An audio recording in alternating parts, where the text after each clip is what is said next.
Hello everyone. Class 10th Social Science Geography Chapter 1st Resource and Development.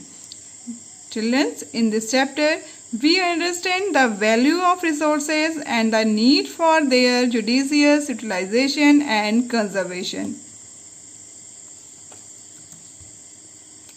In this chapter we cover these all important points: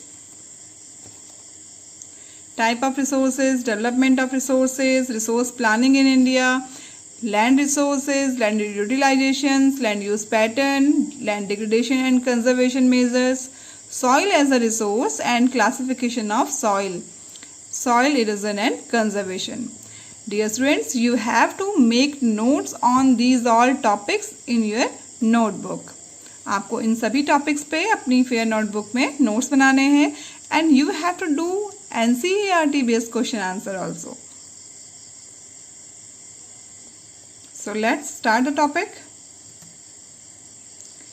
Resource and development. So what is resources? What is resources? This is the definition of resources. Everything available in our environment which can be used to satisfy our needs, provided it is technologically accessible, economically feasible and culturally acceptable, can be termed as resources. So everything available in our environment, जो भी कुछ भी environment में available है और वो हमारी needs को satisfy करता है, वो resource है. We learned this definition from our junior classes. Now there is 3 words are added. First is technologically accessible, economically feasible and culturally acceptable. So technologically accessible means कि वह रिसोर्स जो जिनको acquire करना, जिनको एक्सेस करना technologically possible है, वह resource हैं. And second, economically feasible means resources जिनको इनपुट में, सपोज हमने उनको इनपुट उन रिसोर्स को एक्वायर करने के लिए हमने इनपुट में 5 रुपीज़ खर्च किए हैं एंड आउटपुट हमें वहाँ से मिल रहा है 1 रुपीज़ का, तो वो इकोनॉमिकली फेजिबल नहीं होंगे. और अगर हमने इनपुट में वहाँ पे 5 रुपीज़ खर्च किए हैं और हमें आउटपुट मिल रहा है 6 का या 10 का भी, तो हम कह सकते हैं कि इकोनॉमिकली वो क्या है, फेजिबल है. ओके. कल्चरली एक्सेप्टेबल, और हमारा जो कल्चर है वो उसे एक्सेप्ट करता हो, can be termed as resources. Now again repeat, everything available in our environment which can be used to satisfy our needs.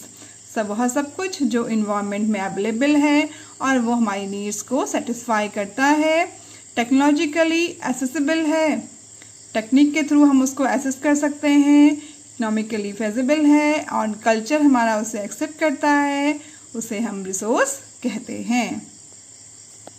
Now next, how we get these resources? हम इन resources को कैसे acquire करते हैं nature से? So there is a interdependent relationship between nature, technology and institution. The process of transformation of things available in our environment involves an interdependent relationship between nature, technology and institution. Human beings interact with nature. Human beings interact with nature, technology and create institutions to accelerate their economic development.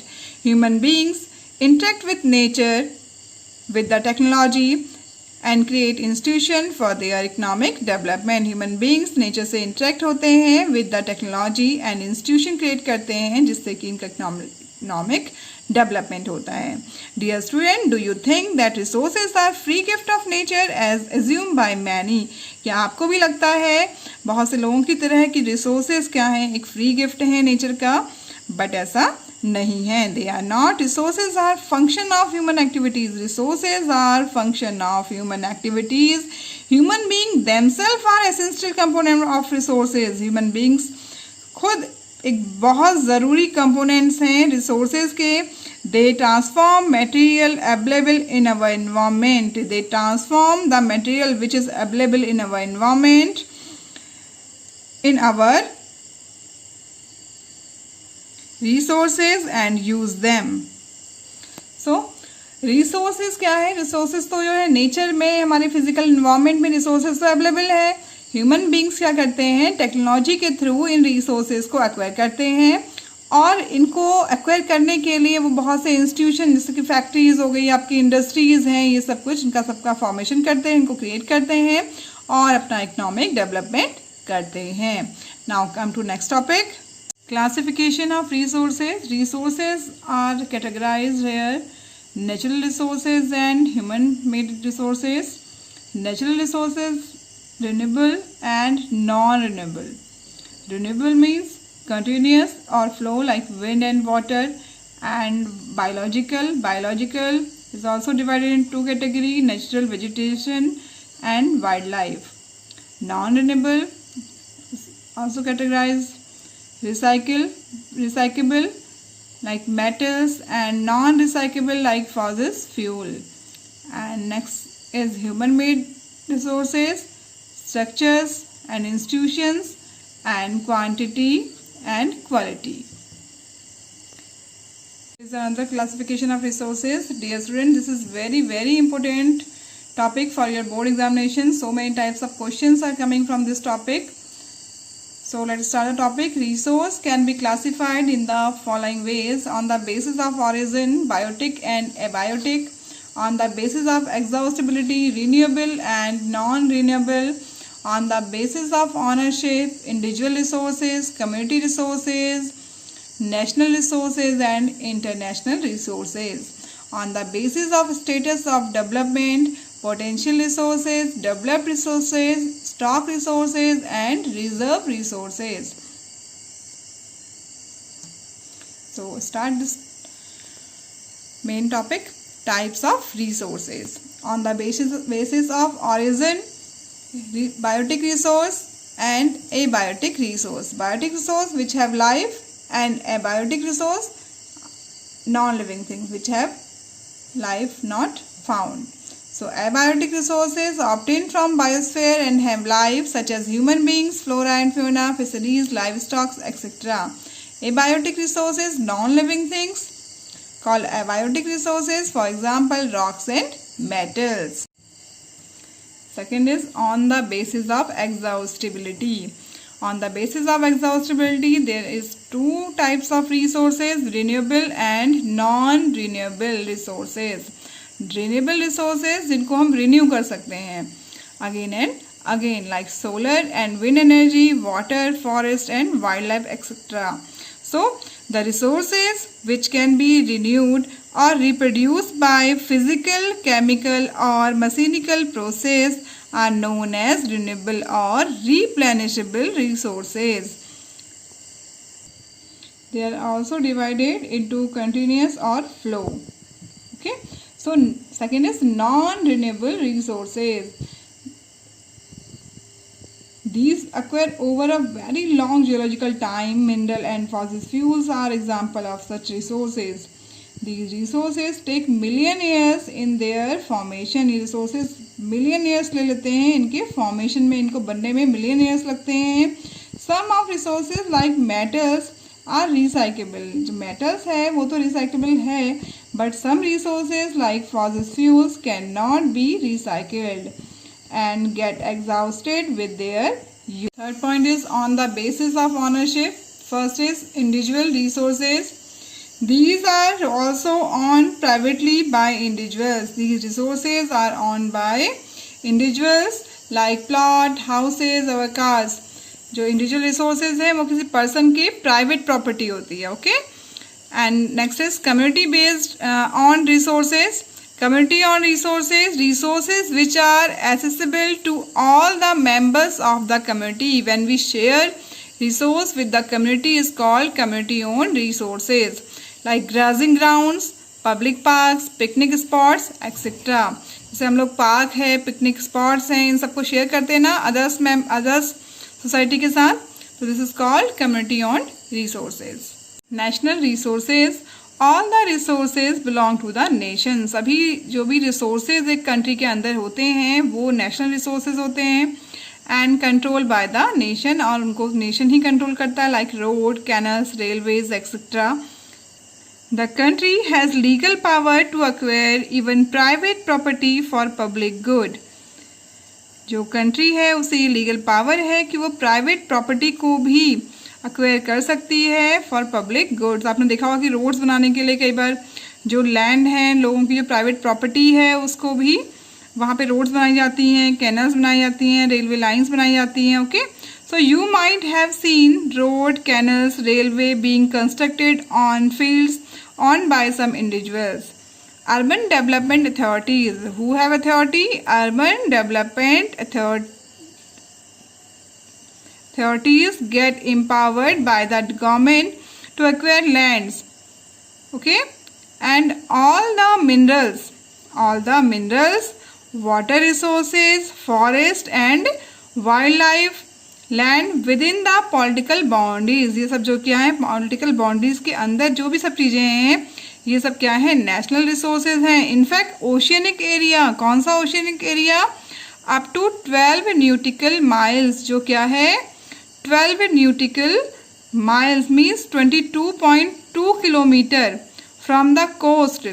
ठीक है, जो हमारी जो coast area है, जो हमारा coast area है, वहाँ से 22.2 किलोमीटर, इसको बोलते हैं हम territorial water and resources therein belong to the nation. ये किससे बिलोंग करता है, इनफैक्ट हमारे नेशन से बिलोंग करता है। मीन्स कि जो सी साइड है उसका, वहाँ पे जो हमारा जो कोस्ट है, वहाँ से लेकर 22.2 किलोमीटर तक का जो एरिया है, उसके अंदर जो भी मिनरल्स होंगे या जो वाटर है, वो क्या है, हमारा नेशनल रिसोर्सेज हैं। International resources, There are international institutions which regulate some resources. यहाँ पे कुछ international institutions हैं जो इन resources को regulate करते हैं। After 12 nautical miles up to 200 nautical miles is exclusive economic zone. 12 nautical miles से 200 nautical miles तक का एरिया जो है वो exclusive economic zone कहलाता है। Individual country can acquire resources from this exclusive economic zone, but there is some rules and regulations. After 200 nautical miles there is a open ocean. Open ocean does not belong to any particular country. It belongs to each and every country, and no individual country can utilize these without the concurrence of international institution. Means exclusive economic zone के बाद जो open ocean आता है, वहाँ पे किसी भी individual country उसको यूटिलाइज नहीं करती है, सारी ही कंट्रीज़ का उसमें इक्वल शेयर होता है। एंड अगर किसी इंडिविजुअल कंट्रीज़ को उन रिसोर्सेज को यूटिलाइज करना हो जो ओपन ओशन में है, तो उसे इंटरनेशनल इंस्टीट्यूशन से एग्रीमेंट करना होता है। So hope you understand all the resources which are basis of ownership. On the basis of the status of development, potential resources, potential meaning in Hindi like संभावना, like chances, okay, chances of development. So resources which are found in region but have not been utilized, resources जो कि एक region में पाए जाते हैं but उनको utilize नहीं किया जा रहा। For example, the western part of India, particularly Rajasthan and Gujarat, have enormous potential for the development of wind and solar energy. जो वेस्टर्न पार्ट है राजस्थान एंड गुजरात, जहाँ पे चांसेस हैं कि वहाँ पे विंड और सोलर एनर्जी डेवलप की जा सकती हैं, but so far these have not been developed properly, but फिर भी उनको क्या है, प्रॉपरली डेवलप्ड नहीं किया जा रहा। Now next, developed resources. Developed resources, resources which are surveyed and their quality and quantity have been determined for utilization. resources जिनका सर्वे कर लिया गया है और उनकी क्वांटिटी और क्वालिटी के बारे में पता है और उनको यूटिलाइज किया जा रहा है। The development of resources depend on technology and level of their feasibility.